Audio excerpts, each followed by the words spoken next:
Pumunta nga kami dito sa Wilcon Depot ng Makato mga idol. Pumunta kami dito mga idol para bumili ng mga materyales kasi nga may project tayo ngayong araw. Siyempre kasama natin yung boss natin dyan, yung boss madam natin at yung partner natin sa trabaho si Pari G. Suarez mga idol. Bumili kami dito ng mga good lumber, mga plywood, plyboard at kung ano pang materyales mga idol kasi yung project natin mga idol isang cabinet at ito na nga mga idol kinarga na namin sa tricycle ito para maiuwi na namin doon sa bahay ni ma'am namin mga idol para kami makapagsimula na sa trabaho. Siyempre hindi lang basta-basta cabinet yung gagawin namin mga idol kaya abang-abangan yung mga idol at nagbiyahe na nga kami pa uwi mga idol at pag uwi nga namin siyempre i-discarga namin yan at nandito na nga kami sa bahay ng madam namin. At siyempre yung mga good lumber natin mga idol ayan dito ko na sa labas yung mga idol kasi lalasunin natin yan ng sulignom. Ayan mga idol yan talaga yung pampatibay ng kahoy natin. Iwas anay ba? Nako pag yan kinain ng anay siguradong tigok.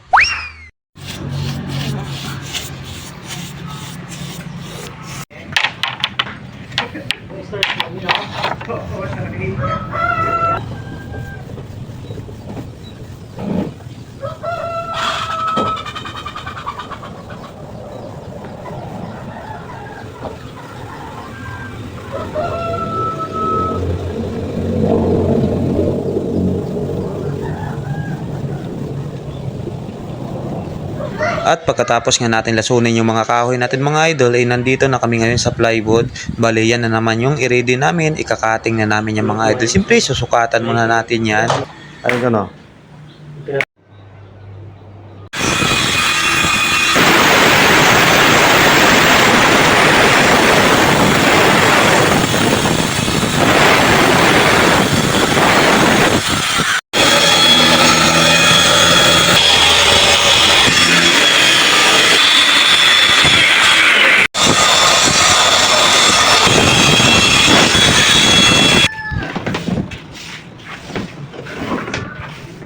At itong maliliit na kahoy mga idol, ayan sinukatan na rin ni Pare JJ yan para ito'y malagari natin. Bali mano-mano yung pagkat natin dito mga idol kasi pag masin medyo malaki yung ipin, masisira itong kahoy mga idol. Bali ito yung gagamitin natin pang frame dun sa plywood natin mga idol para lalong tumibay at lalong gumanda yung gawa natin. Medyo nakakapagod niya ito mga idol pero okay lang yan, importante kumita tayo ngayong araw at ito na nga yung nakat natin mga idol. Gumagawa na kami dito ng forma ng mga kabinet natin mga idol kasi yung kabinet mga idol nasa kwarto o sa loob ng bahay mismo kaya ginagawa natin dito sa labas bago natin i-assemble dun sa loob mga idol.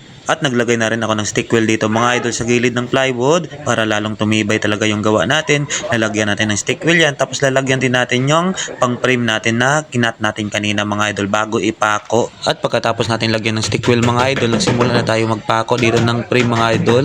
Yan yung kinat natin kanina nagamit yung lagari.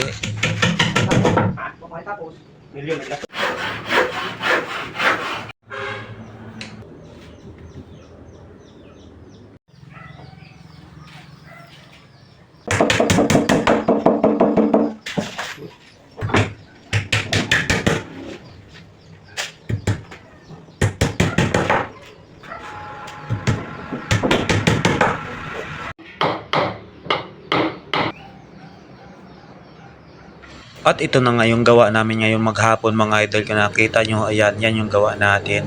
Bali, yan yung gagawin natin cabinet mga idol. I-assemble na lang natin yan sa loob bukas. Kasi itong time mga idol, ihapon na time to rest ng mga idol. At medyo pagod na rin mga idol. Kaya hanggang dito na lang muna yung video.